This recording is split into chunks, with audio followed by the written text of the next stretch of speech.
ప్రతి ఒక్కరికి సంక్రాంతి శుభాకాంక్షలు. మనము ఈ పండగ చేసుకోవడానికి ముఖ్య కారకులైన రైతులు.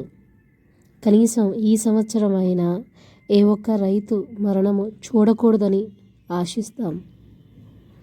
సకాలంలో పంట వచ్చి వీళ్ళకి అండగా వాళ్ళు ఎన్నుకున్న ప్రజానాయకులు వాళ్ళకి ధైర్యం చెప్తూ దానికి తగ్గ సహకారం అందజేస్తూ వాళ్ళ ప్రాణాలని కాపాడుతారని ఆశిద్దాం. ఎన్నో సినిమాలు వచ్చాయి, ఎన్నో పాటలు వచ్చాయి. అన్ని సినిమాలు పాటలు హిట్టే కానీ ఫ్లాప్ ఏవి కాలేదు. కానీ రైతు జీవితం, రైతు తలరాతలు మాత్రం మారడం లేదు. ఎక్కడ లోపం ఉంది అని వెతికితే అందాల్సిన సహాయం అందలేదు. రైతుకు ఇవ్వాల్సిన విలువ ఎవరు ఇవ్వడం లేదు.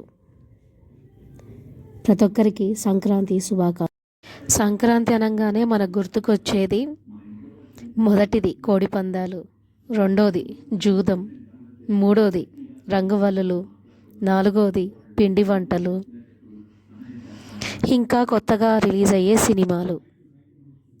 ఎంతసేపు మనిషి తన స్వార్థం గురించి ఆలోచిస్తున్నాడు. కానీ ఒక క్షణం ఆలోచిస్తే మన కంచంలోకి వచ్చే అన్నం, మన కంచంలోకి వచ్చే కూర, ఇది పండించే రైతన్నను మర్చిపోతున్నాము. దయచేసి కనీస గౌరవం అయినా ఇద్దాము. పంట బీమా గురించి ఎదురు చూసే రైతులు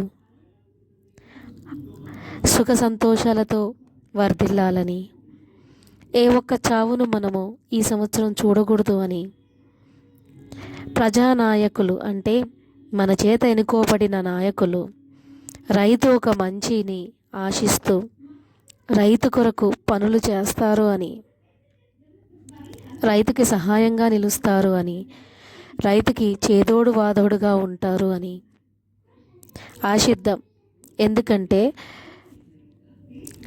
మన భారతదేశం పంటల మీదనే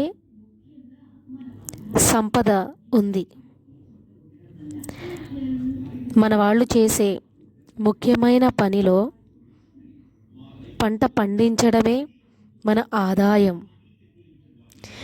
ఇంత విలువైన రైతన్నను గుర్తిద్దాం, గౌరవిద్దాం, మర్యాదతో ఆదరిద్దాం.